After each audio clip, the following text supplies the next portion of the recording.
Food తింటే cancer వస్తుందా? అయితే స్ట్రీట్ ఫుడ్లో ఎటువంటి కెమికల్స్ లేకుండా మనకు దొరకడం అనేది అసలు అవకాశమే లేదు.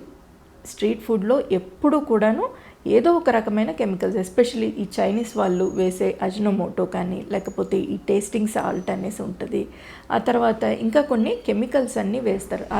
ఇంకా ఫుడ్ టేస్ట్ రావడానికి టేస్ట్ మేకర్స్ అనేసి సపరేట్గా వేరే కెమికల్స్ కూడా వాడుతూ ఉన్నారు.